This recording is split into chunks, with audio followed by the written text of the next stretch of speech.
Coming up this week, fake Disneyland coupons are circulating once again on Facebook. No. The Wizarding World of Harry Potter has soft opening, and Garden Walk gears up for 2016. Plus later, Tony counts down the top 5 snacks for under $5. All that coming up next. From points across California and beyond, you're listening to the Disneyland edition of the Diz Unplugged.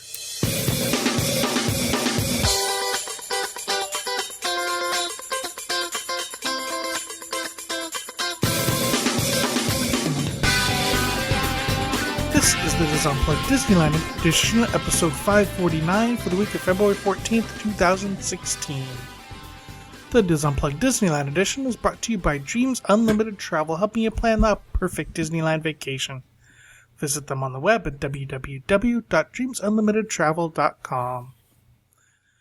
Hello, everyone, and welcome to the show. I am your host, Tom Bell, and I'm joined by my good friends Nance Johnson. Hey there. Mary Jo Malota-Willie. Hello. Michael Bowling. Hey there, hi there, ho there, lovers. And Tony Patel. Hello. Oh, my goodness. How are you folks doing? I am trying to get settled in here in my hotel room, and my... Oh, poor Tom. No, I know. It's so hard No. recording a podcast in a hotel room. Yeah, right. Sorry. Okay. It's... Come on, man. The chair is too short. I can't reach the microphone. Just lay in bed. The 1% So is that what you do? I know. No, I know. They're talking about a first world problem. Yes, actually, it's funny you say that, Tom, because I had the same issue today, but I moved the little, slidable extra desk, and moved it over, and then sat at the tiny desk. So, I hear you. I kind of feel you. Yeah. All right, so I am at the Walt Disney World Swan. Come on by. I have waters to sign. They're really cool. And I'm here to spend some time with the Orlando team, and I will be on the Orlando show on Tuesday, so be sure to tune in. That is at 10 a.m. Pacific time. How was everyone else's week? Anything exciting? Carol and I did some exciting things yesterday. Oh, yeah, go ahead. Well, drop those names. I know. We went to the Walt Disney Family Museum, and we heard a talk from Don Hahn. He was being interviewed by Tom and Tony Bancroft, who are animators. They worked on Mulan and several other films, but Mulan's probably one of their best known. And they interviewed him. He talked primarily about Mel Shaw, where there's an exhibit going on there. And I'll probably talk a little more about Mel in a future episode. But Don Hahn's hilarious. He's just so good. And I think he recently just got an Annie Award or something. And then we drove over for a Valentine's dinner at our friend's place, John and Nancy. You may have heard of them. They're Lassiter. And so we were in a really nice, intimate gathering. It was under 40 people at their winery, and we had an amazing meal. We just chatted. What was priceless, though, is he just walks up to me and says, "Hello, I'm John Lasseter." I want to say, seriously? Are you serious? Yes. But it was just so much fun because we were just talking with him and his wife about winemaking, and they were talking about how much this is a family experience and how it reminds them of their family, and how each of the wine that they make is from sort of a different time of their life. And it was just terrific. Nobody brought up anything about Pixar or Disney. It was just a really, really lovely evening. So that was our big sort of pre-Valentine's celebration. So Michael, if it's not Disney or Pixar, what do you talk to John Lasseter about? This evening it was primarily about wine. He talked about the wine and the impact of the weather, the drought on the vines, and it was just all kinds of things. I mean, he has a real passion for this. So does his wife, Nancy. And then he talked about like the grapes that they use in some of their wines, their French blends. These are grapes that when they went to Europe on their honeymoon, when they were in France or something, and these were, when they tasted this wine and these grapes, which were not common in the United States, they loved it so much. That's what inspired them to start their own winery. And they started out by growing just these grapes for themselves. And then so they could make their own wine as a remembrance of their travels together. And then now they've expanded that, and it's an ingredient in many of their wines. And so it's things like that. I mean, it was just really nice, so anyway. The important question, I think Jonathan kind of brought this up. What shirt was he wearing? He was, well, if you go on my Facebook page, you'll see it. He was wearing just a very simple Hawaiian shirt. It was orange and white, sort of orange flowers, Hawaiian flowers, and on a white background. Not promoting one of his films. Huh? No, he rarely does that. So it's usually just just a standard Hawaiian shirt. Cool. And sorry, that was Jonathan in Mixler. So hello to our friends listening live on Mixler.com. Every Sunday night, 7 p.m. Pacific, we broadcast live on Mixler. Be sure to join us. Links are in our show notes page and on Facebook. Want to give a shout out to Tim. He is a listener, but he found us the other day at the Fresno State baseball alumni game and said hello and had some signed balls for West. So that was kind of cool. His brother is alumni from the baseball team, so he was able to get Wes some signed balls, and it's kind of cool that to meet a listener outside of the Disney bubble. You know what I mean? Mm-hmm. So thank you, Tim. Any other housekeeping? Went to the parks this weekend, Friday, Saturday, and Sunday. Mm-hmm. And, continuing Kelly and I went for dinner on Friday, which we'll join in when Tony reviews that restaurant. And then we went for breakfast yesterday, and when we'll have input when Tony reviews that restaurant. And then, today I went down there just basically to walk, just to visit the park and see flag retreat ceremony, because I like that and everything. And I noticed that Autopia it's all covered. So, as they're going through the refurbishment. So that was interesting. It was very hot, very crowded. Again, just to let everybody know that those 3-day weekends, you want to get to Disneyland early in the morning when the park opens and take advantage of going there. And then about 3:30 is when it starts to kind of cool down a little bit and it gets to be more bearable. So just keep that in mind. And we always say that, but I just want to reiterate that. And also, if you want to ride the Main Street cars, they close them down at 2 p.m. in preparation for the parade. So I always like to ride the horse carriage, or Nancy has told us about the omnibus riding on the second level, the upper level, which I like to do now, which is a lot of fun. So the parks were a lot of fun,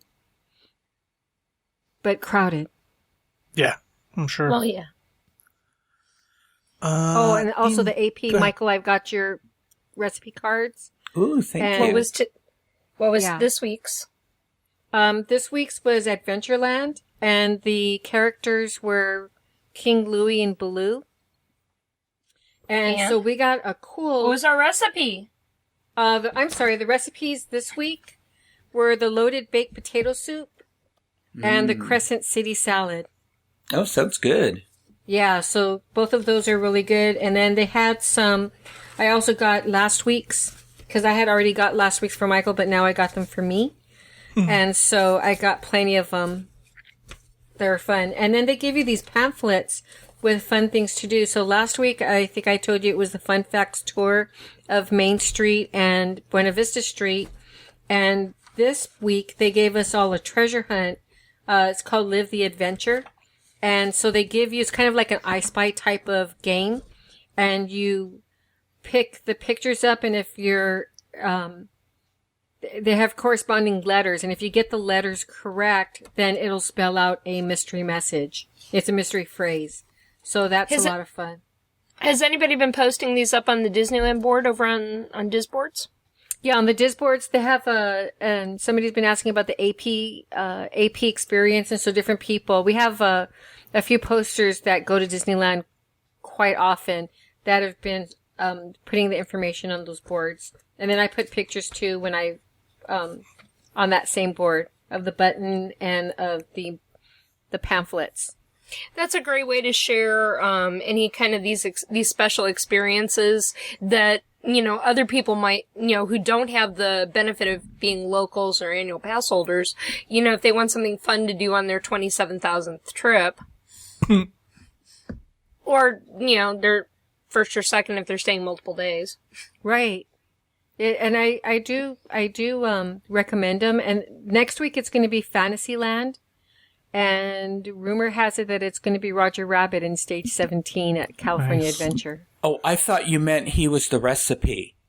Rabbit stew. Yeah. That Hey, man, I got a rabbit if you want it. But you have to clean it. I'll even process them for you as much as my kids would be mad. Wow. Fatal attraction. Mm-hmm. You Pinky's gotta go. You mentioned Baloo, right, Mary Jo? Yes, he was there this week with King Louis. He's actually been in the front of the park taking pictures the last couple times I've been there. Oh, that's wow. Yeah, which was weird. Yeah, over by where the strollers used to be. okay. So That as you wall right enter there, in the- Disneyland, it's like on the To the right. to the right side of Yeah, the Mickey Floral. right before you go under the tunnel. Interesting. Yeah, and it's been twice that he's been there, which is kind of weird. All right, any other housekeeping? Don't look at me, I'm bland this week. Nice. Well, we have housekeeping from Danny and Mixler. Okay. He's saying that the new security building that's behind the Mickey and Friends is almost done. And cool. the same thing with the new parade building. I noticed so the construction, they built a wall, when you walk towards the parking structure from the Disneyland Hotel, they've actually put a brick wall there in the corners. So, and they have a booth there. But he said the same thing with the the new security parade- building he's talking about is over there by, in the is it Pinocchio parking lot? Yeah, that's where I'm talking about. Yeah. That's where like they have the buses and parked. It's right. It's where they have the yeah. trams. So to speak, where the trams are up Yeah. against the street, that little street that goes right there. I think it's Magic Way. Yeah, but that's new. That was the first time that I saw that over there. And they Also, seem to have started construction in the back. I went up to the top of the parking structure, so that's the mini level, and you could see the cranes, and you could see they've already started to clear some of the area back there. And I did share that with some of my closest Periscope friends. So Drink once. All I have is water. Dang it. Let me There's the bing. see Yay. if there's a mini bar. Wait, all right. how did you get a bing in your room? Or is that That's Michael? not me. That wasn't me. That was Michael. Good job, Michael. Thank you. That was a total score. And don't forget to check out all the other Diz Unplugged podcasts this week. Monday would be the Dreams Unlimited travel show up on, you'll find that on the DizUnplugged.com, but also on their YouTube channel, youtube.com/Dreams Unlimited Travel. Tuesday, as I said, is the live Orlando show at 10 a.m. Pacific. Wednesday is live at 10 a.m. The Trip. And Thursday is the Universal show, also live at 10 a.m.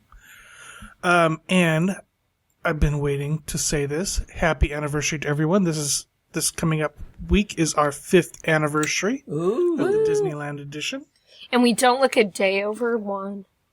Yes, we do. Yes. Hey, positivity here. Okay. I'm tired. It's been a long day. All right. Yeah, baby. Yes.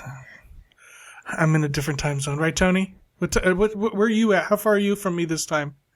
I'm only 1 hour away from you Only now. 1 hour. I'm in Okay. Central. You're in Central Time. Okay. In Houston. Planet Houston. Okay. So he's right between us, sort of. Yeah, I'm waving. I probably waved the wrong way. All right, time for this week's news. What do you got for us, Tony? Well, that would be my rapid fire, so that's not the right tab. Nope. How about we go with Let's talk another about ticket scam? another, right? because people just don't get it. Love their ticket scams. So can you guess where it's circulating? Anyone? Facebook. So it's a coupon for 4 free tickets to Disneyland. Obviously not a scam. The offer claims to be valid until February 25th, but it really is just a scam. This type of scam and what it is, people have been trying to pull over on Disneyland and Disneyland lovers for at least 5 years, said David Koenig, who has written several books about the theme park. Why couldn't we have been interviewed for this story? We could have told you. Said Tony Switel, who's read plenty of articles from our website sharing his stories. Don't be jealous. I think I know why they're not asking you. Really? I'm not. Okay, well, I still don't understand. I'm a little sad, but that's okay. You Bitter. really enjoyed saying that, Michael. Thank you. It kind of hurt my feelings, but that's okay. There are misspelled words, explained Koenig. It's supposedly 4 free tickets to Disneyland, but all the this is nice. But all the restaurants it mentions are in Disney World in Florida. So, Oh, man. why you have to listen to our podcast. Koenig said the scammers are typically trying to get personal information such as home phone numbers, social security numbers, or anything they can use for nefarious purposes. Disneyland officials said so far they've received only a handful of inquiries about the coupon. Well, you see that all the time on Facebook where it's like Disneyland is giving away 4 free passes. You Yeah. just click like. And it's like Disney _ land or something that's not quite the right. It's like Mark Zuckerberg giving you a free pig. I was just thinking that. Zuckerberg's People pig. want to believe so badly. Zuckerman's pig. I know. All right. All right. What else is in the news, Tony? Well, there's more discussion of how we're going to make Garden Walk legitimate. Ooh. I So, wish them luck. So what's happening? well, we're going to find... Wow, that was like we set that She up. actually I'm sounded like she listening was to you. interested. I want She to sounded know. like she was actually interested. Yes. So, just so people know, it opened, it's 460,000 square feet. It opened in 2008 during the Great Recession. After 8 years and hundreds of local jobs later, the center hasn't taken off. And we know that in 2010 there was bankruptcy. And the problem is they don't have enough foot traffic, which is interesting because we know that. And I think maybe afterwards we can discuss what we think they can do. And even though other malls have survived and thrived during this period, Garden Walk has struggled to keep rent-paying stores and restaurants. So now they're being made over again, shifting hard from retail to entertainment and food. Now, I'm going to interrupt there. Shouldn't they have been entertainment and food to begin with? Well, There's no malls that were close, so that was a nice that's- thought. Yeah, no, that's true. That's true. It was a nice thought, but it didn't come to reality. I mean, See, I think if they would have put something like, I know we're in the middle of the story, but something like a Target yes. that people that are staying around could really use. Kind of like how they've done with the CVS and the Walgreens, except I don't know where you park. But anyways. Okay, so a temporary UFO exhibit is already open. Soon the center will get a Latin dance club, a Brazilian-themed steakhouse, and a relocated House of Blues. And over the next 2 years, plans include adding one of Anaheim's new luxury hotels nearby. The city has not contributed any money or offered any tax breaks lately to help the center, a city representative confirmed. John Woodhead, Anaheim's Director of Community and Economic Development, shies away from the word makeover. Instead, he describes changes at Garden Walk as a repositioning. Are they going to move it like a game show set? Just like... No, it's like a Flipping around? cruise. Yeah, nice. To make the center a vibrant, in quotes, nighttime destination.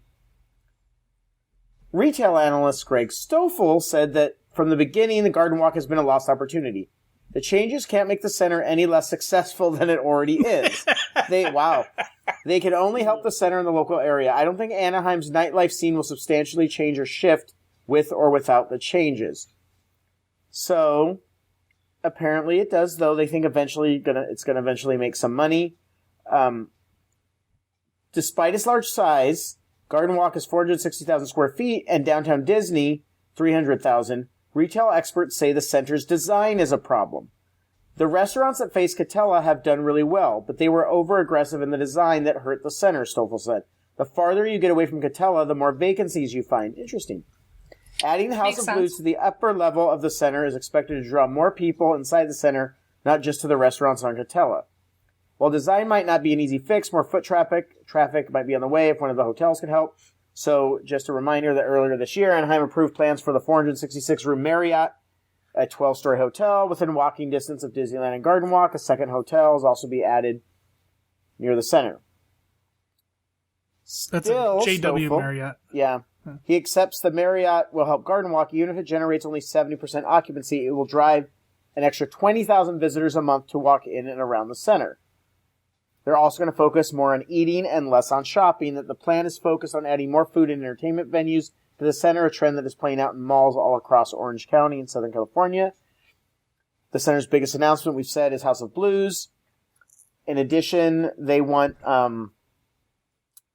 they think that Garden Walk patrons that are in the area for a trip to Disneyland, with some taking a break from the neighboring convention center, while others, a lot of those people are Orange County locals, and they think this new food and entertainment will hopefully drive them. So there's a Rumba Room coming in. I could keep going on forever and ever. That's it. That. I was hoping to see some, like Mary Jo, some more like, and here's what else is coming. But Right. They basically said food and entertainment. Well, how about food and entertainment? I think it's funny that they meant, not funny, but I think it's interesting that they mentioned how it's set up. Because it is set up while everything's on the outside, but there's nothing to get you inside. Mm-hmm. Like the Cheesecake Factory and Bubba Gump and all that stuff is really packed because you see it. And why did they put them all in one All the restaurants on corner? the outside, yeah. Why wouldn't you put those deep in? Well, maybe because they said if you want us, you're putting us on the outside. Well, no. Also, they're furthest away from Disneyland, so maybe they were thinking people would walk through the Garden Walk to get to them, Right. passing Except the stores along the way. Yeah, Now, except that the path is... Are they Go still ahead. using Garden Walk for a parking structure? Sometimes. Is Disney still rerouting? On really busy days they are. Yeah. What were you going to say, Mary Jo? The route to go through the shopping area, though, isn't from Disneyland. It's parallel to Harbor, right? Yeah. So Yeah. you'd have to go through one of the side streets to get there anyway. So they really didn't do a good job in designing the flow through for that area. Right. Now, it didn't mention in the article, but is Toby Keith's I Love This Bar and Grill still coming? It's. Last I was down there was like a building that had the billboard across it, but I haven't heard anything. I checked their website Well, let's figure maybe it a out. month ago, and there was nothing like coming soon to. I know a They would number. put something there like a ice skating rink or roller skating rink or something like that where people could go. Especially like when Disneyland in the off season when they close early and people still want to do things, or even if people are in the hotels, not everybody's going to Disneyland. It'd be nice if there were some type of activity. Right now on Toby Keith's I Love This Bar and Grill site, Mm-hmm. it gives just the 3 locations and it doesn't Yeah. say anything Yeah. about a new site. So maybe they changed their minds. In Northern California, most of the Toby Keiths closed. Interesting. We had What one in about our one of those town. Buster and what are those called? Oh, Dave and Buster's? Dave and Buster's. Dave and Buster's. Now that would There's be one freaking too- awesome there. There's one too close, though. Yeah, in the block, Yeah, the it's a block shop, orange, the yeah. outlets at Orange, or whatever they're calling it, yeah. Yeah. It'll be interesting to see what happens when House of Blues opens. Yep. All right. Thank you, Tony. Hey, Nancy, did you find anything about Harry Potter? I did. Apparently, on the 12th, 300 some odd lucky people got to sit in the sun from 9 a.m. until 3 p.m. When they were given the first entry passes into the Wizarding World of Harry Potter. So, West Coast edition. according to and I should credit my source for who had the best article, was Theme Park Insider. They found out about it and ran like the wind. And they said it wasn't just a partial soft opening. It was a full functional soft opening. It had Forbidden Journey, it had the Flying Hippogriff, the Three Broomsticks was serving food, so was the Hogshead, Ollivanders, everything. Butterbeer. And they said even the magic windows were operational, allowing visitors to cast spells with the interactive wands, which, of course, the ones from Orlando do work here. Oh, wow. Oh, that's cool. nice to know. So if you spent the money in Orlando for one, and he said, according to his attempting to eat at the Three Broomsticks, so he went there and said that they were better than the ones at the Leaky Cauldron. The Bangers and Mash were better than the ones at the Leaky Cauldron in Diagon Alley. And he said they had an excellent butterbeer Potter cream dessert. And then, of course, they had, butterbeer. And he went through he rode the Flying Hippogriff. They put the Weasleys Fort Anglia is in the Forbidden Journey queue because some of the queue is more outside than it is, in Florida, they have to put a little bit more on the inside or undercover because of the rains. But, here we don't have to worry about that quite as much, so they have a lot of more winding queues outdoors. He said that the 3D glasses here, it's basically the same ride, but you have a 3D version of the film instead of a 2D version of the film, like you do in Florida. And he said that they only had the standard 3D glasses and not the Quidditch goggle versions that they have in Japan. So that they kept sliding on his nose during the ride. I have my Star Wars 3D glasses. Can I take those and use them? I'm not we really paid for them. sure. Anyway, they do have a single rider line. He mentioned that there's a single rider line for it. How did this glasses stay on your head on that attraction? I have no idea. No. Yeah. It's magic, Tom. Okay. It is. We need to go try it out. And apparently the single rider lane takes you straight to the Gryffindor common room. And then into the room of requirement.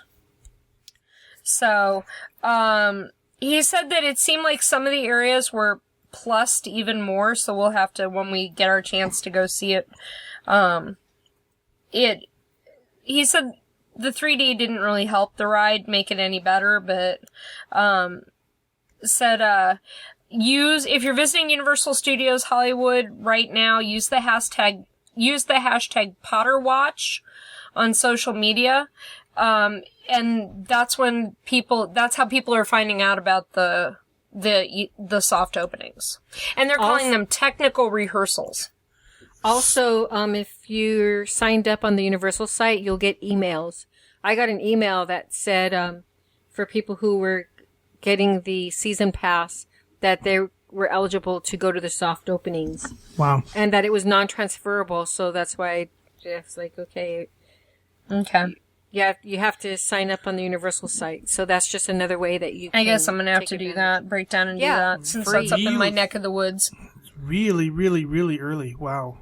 7 weeks early, something like that, right? Well, maybe they April want to 10th avoid is the all the official. issues they had in Orlando. I mean, if we can all remember back to how bad the Orlando Wizarding World soft openings were. Yeah. It was a nightmare. I speculated that it would be before spring break, so I win. I'm not sure what I win, but You weigh one. I win. What? Never mind. Not sure what I won. There we go. Whew, it's going to be a long night. All right. Thank you, Nancy. Okay, Time no problem. for rapid fires. Let's start with Mary Jo. Good, 'cause I have to find Okay, mine. so Knott's Berry Farm is kind of following along Disneyland and Disney World's moat way of doing things. So they've introduced FunPix, which gives you unlimited photos added to your season pass for only $39.99. And it's similar to the Disneyland's PhotoPass system, where Knott's will take pictures of you at the front entrance, the meet and greet with Peanuts characters, and some of the rides there. There's also, which I think this is cool, there's designated FunPix spots at the entrances of some of the themed areas where you open your Knott's Park app, which of course you're going to download on your smartphone. You scan a QR code with your smartphone to get some fun frames and borders to enhance your pictures. So I think that's pretty cool that you can do that too. You can keep track of your FunPix photos on your Knott's Berry Farm app. Download or share the pictures with family and friends from the mobile app. You can also order the prints while in the park and receive a special rate, or you can go to the website myfunpix.com to order the prints and fun photo souvenirs from your account. You get the unlimited digital downloads of all of your FunPix photos and savings on prints and souvenirs for a single day purchase of $29.99. So if you have an annual pass, it's going to be $39.99, and for a single day, it's $29.99. So it's a good deal if you have a pass, and if you go there often enough. There's a lot more information on their website. There's a fax and, what happens if you lose it and other questions and stuff. So I sent the link to Tom, so hopefully he'll add them in our show notes so that, so that you can look them up. But, I don't know. I kind of think it's neat that they're doing this, especially since this year they're going to be, they have all this stuff happening with Ghost Town with the anniversary this year. And I've been taking advantage of my photo pass on now that it's part of, we were forced to get it with our, well, did I say it that way? With our, with our no longer premium pass. It's a new benefit. The new benefit. Well, now that it is a new benefit, one of the cool things that they had at the California Adventures Blue Sky Cellar are cast members who are helping people download the app on their phones and connect our annual passes to them, and also connect the photo pass to them, so that we have everything at our fingertips in our apps. And so the pictures I took today are already on my phone with really cute little Tinkerbell and stuff like that in them. So I think whether you're at Knott's Berry Farm or at Disneyland, especially if you have an annual pass or you have an opportunity to get these passes, go ahead and download the apps at either park and take advantage of these different locations. And Nancy and I were talking earlier, and there's 14 different sites at Disneyland. And I think we're going to talk more about that at a later show, right? Sure. Yep. So Awesome. I'm debating whether to get it at Knott's Berry Farm. Do I really want to pay the $40 to get the FunPix? Do I go often enough where I want to take the pictures? So Right. something I have to think about. One of my first world problem things. Yes. Yes. All right. Speaking of Knott's, this isn't my rapid fire, but in a couple weeks, I'm going to get to take a look at the construction that's going on for Ghost Rider and Mrs. Knott's Chicken Dinner Restaurant. So I will bring that to you afterwards, and we'll tell you what's going on. Winter Rider Chicken Dinner? Bring us some chicken, yeah. Yeah. Yep. Following up on what Mary Jo was saying about the smartphone app, not only have they added the pictures to the app, but they've upgraded the app quite a bit. Now has an interactive map on there, and it looks like it works a lot like she was saying about the Disney and Disney or Disneyland and Disney World apps. When you're in the park, it will list ride times or wait times for the rides, which is kind of cool. Your picks, and it also has a car finder. So when you get there, you tell it where your car is, and then later on, it will help you find your car at the end of the day. That's cool. Yeah. Ooh. Also, season pass holders, Mary Jo, can attach their passes to the app. So you can put your pass info on your app and then have it there when you want to use it for discounts and things like that. So sounds like we need to go to Knott's and test this. I think so. I'm going to download an app right now. Yeah, well, if you had the app, all you just need to do is update. But if you didn't have the app before, you need to download it. But yeah, it's in the latest update, which is kind of cool. Michael. Well, it's time again for Thumper and his pals to come hopping down the Main Street Trail, because I'm so egg-cited because because the Disneyland extravaganza continues. You might have remembered from past Easter seasons at Disneyland and Disney California Adventure, they have the extravaganza each spring where you can go hunting for hidden Easter eggs for a prize. Well, this year, if you really enjoy this, you can even do it at Downtown Disney, in addition to Disneyland and Disney California Adventure. Maybe they should do this at Garden Walk, too. It might get some people over there. They might. That's a good incentive. No, that still probably wouldn't help. So here's what you can expect. From March 2nd to the 27th, or while supplies last, you have to search for special hidden eggs themed to Disney characters. And what you do is you get a specially themed egg extravaganza map for whatever area you're in, whether it's Disneyland, California Adventure, or Downtown Disney. And then as there's a sticker for every one of these eggs. So as you find the egg, you place its matching sticker on the map. Maps and stickers can be purchased for $5.95 plus tax, and there are no discounts for this one. Which I think is up $1 from last year, right? I don't remember. At Disney California Adventure Park, you can get them at Elias and Company, Humphreys Service and Supplies, Off the Page, Oswald's, Sarge Supplies, Hut, and Treasures in Paradise. At Disneyland Park, you can get it at the Disneyana Shop, Disney Showcase, It's a Small World Toy Shop, Little Green Men's Store, Pieces of Eight, Pioneer Mercantile, and Stromboli's. And in Downtown Disney, Anna and Elsa's Boutique, of course, D Street, Disney Pin Traders, Wonderground Gallery, and the World of Disney store. You can also get them at the hotels, at Acorns and Gifts in Disney's Grand Californian, Mickey in Paradise at Disney's Paradise Pier Hotel, and the Fantasia Gift Shop at the Disneyland Hotel. Wonder if those are the Downtown Disney versions? I think probably. Yeah. I think you get them for your area. Yeah. And so once you get your maps, you can choose whether you want to hunt for them or not. And then, because you can just buy the map and then go to where you redeem it and get your prize. And you can still have a pristine map with all the stickers, not stuck on the page and all that. Sort of like they did in that scavenger hunt they did on the 60th anniversary of Disneyland. A lot of people wanted to keep the maps without putting doing the the little trivia questions. They just wanted to keep everything pristine. So you'll get the prize no matter what.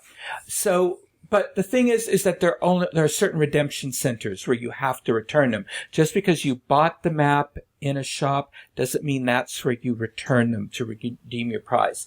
So the redemption centers are at Elias and Company in Disney California Adventure, the Disney Showcase in Disneyland, and the World of Disney store in Downtown Disney.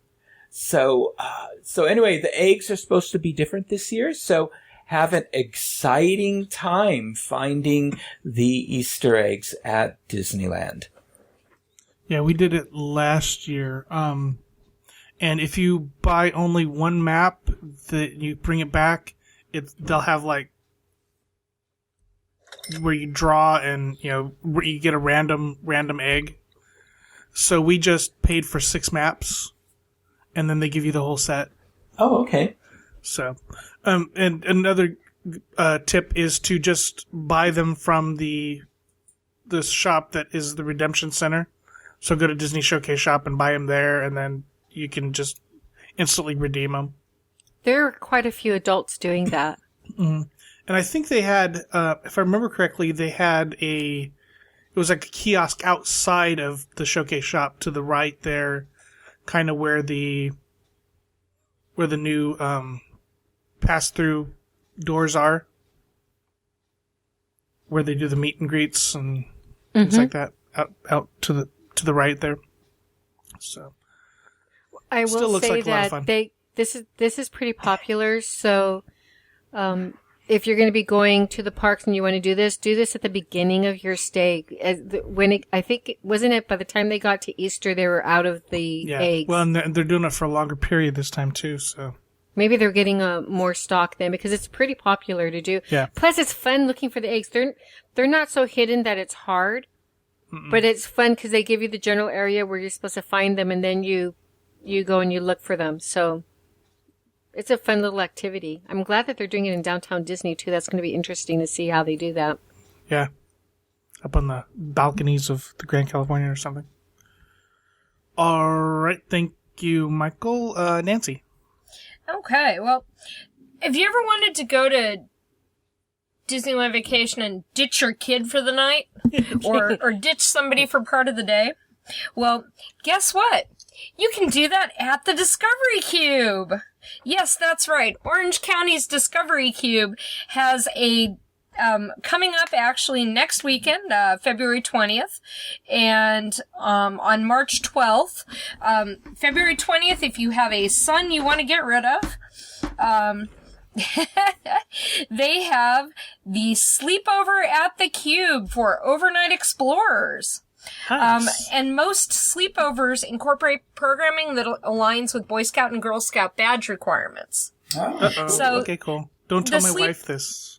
The sleepovers include pizza dinner and dessert, make your own ice cream, interactive science center exhibits, exciting science demonstrations, movie presentation in the Discovery Theater, which is very nice there, continental style breakfast, a souvenir patch for all participants, and a stay and play for the day after your 9 a.m. checkout. Now, like as we said, this is the Discovery Cube, Orange County. It's located in Santa Ana. I'm texting my wife right now. Right off the 5 freeway. The boys sleepover this upcoming Saturday. And the girls sleepover March 12th. And the number to call for that is 714-913-5030. Or you can email groupsales, GROUPSALES, at discoverycube.org to book it. Now, you want to get rid of somebody else for a while? Well, guess what? I don't have a price on the sleepovers, This is so by the way. appropriate for Valentine's Day, Nancy. I know, right? For $15, each setting can accommodate 1 to 4 people. And it's $15 per setting. So that's actually a really good price. Much better than the prices at Ralph Brennan's for the, Setting of what? You'll getting there. Okay, sorry. Thought I missed it. And you must also have valid general admission tickets for the Discovery Cube or a Discovery Cube membership. You can come at 10:30 a.m., 12:30 p.m., or 2:30 p.m. This coming weekend, February 20th and 21st, March 5th, 6th, or March 19th and 20th. Any of those for cooking classes at the Cube. Oh, cool. So basically, grab your chef's hat and head to the Petersonville Healthy Kitchen exhibit area for an hour-long interactive cooking class. And you can work, like we said, it's from 1 to 4 people for $15. So at each setting or table, you can learn healthy living habits, cooking tips and tricks, and you craft homemade recipes with direction from a professional chef. Very cool. And so that sounds really super fun. Food allergies must be disclosed to the class chef at check-in. How far would you say the Discovery Cube is from Disneyland? I know it's pretty close, but 5 to 10 minutes max by the time you park. Okay. That's really close. Because it's right there by the mall. And their overflow parking lot is actually at the mall. Right there at the exit. And it's right off of the, is that the 55 or the 22 right there? A big cube, can't miss it. You It's all the can get same. off one exit past and come back. That's It's a just a couple 22. exits down from. Yeah, it's just like 2 exits down or so. But if you need to remember to take the weird little street exit that is separate in the middle of the freeway interchange. If you're going south. Google it. Because you can easily miss the exit that you need to get off to go there. Siri, please take me to the Discovery Center. Okay. Yeah. So yeah. All right. Cool. Thank you. That's the excitement of the Discovery Center. Woo! Okay. Cool. Glad you found Okay, your we have a rapid. membership. Glad you found your rapid fire. I found that. Hey, I got that email like Tuesday. What are you talking about? I know. And, but you made it sound like you didn't have a rapid Well, fire. no, I had it up and then I lost my little Okay. page. All right. Cool. Tony. If our listeners don't know who loves art more than me and hand-painted ink.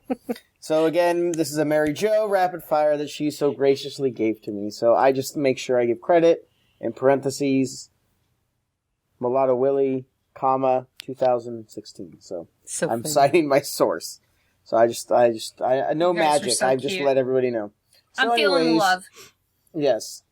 More great news for collectors like me of our hand-painted ink and paint cells. You can, of course, because it's Valentine's Day, treat your sweetheart because today it debuted, titled Wandering Dreams, featuring Briar Rose and Prince Philip as they enjoy a stroll past Sleeping Beauty Castle. I mean, this is a rapid fire for me. There's so much here for me. Anyways, the new piece is limited to an edition size of 1,000, so it's probably already sold out by the time you've listened to this, and will be available in a variety of formats, including unframed for $150, framed for $240, framed with postcard for $260, framed with pin for $270, framed with postcard and pin for $280. Also, a specially designed pin, limited to an edition size of 600, is only available with these framed formats, while supplies last. And if for 1,000, the Diz Unplugged Disney team will sign it. So Nice. there you go. Excellent. Thank you, Tony. All right. Anybody have anything else before we go? Good. Okay. Thanks. All right. Again, happy anniversary, everyone. For those of you listening live on Mixler, be sure to stick around for our next segment where we talk about the top 5 snacks under $5 because it's our 5th anniversary. Those listening on iTunes, that is going to do it for this segment of the Diz Unplugged. Wait, Tom, did you say why you're in Orlando? Yeah, I said I was going to be on the show. Oh, okay. I wanted to make sure. What show's that? The Orlando show on Tuesday. Disney World show. The Disney World show. Put it on your And calendar. are you going to do the Daily Buzz or the Daily Grind or whatever it is? Not that I know of, no. Okay. I will be in the parks this week, though, so if you are in Florida, message me and we'll say hello. I'll wave. What Tweeting parks out are you going to go stepsister to? butts. What's that? What I said parks you were are you going to tweeting go out- to? I will be at Epcot tomorrow. Otherwise, after that, I don't know. So, all right. Thank you all. That's going to do it for this segment of the Diz Unplugged. Be sure to catch all of our other Diz Unplugged podcasts this week. And of course, we will be back again with you next week. Until then, remember, Disneyland is always more magical when it's shared. Thanks for listening.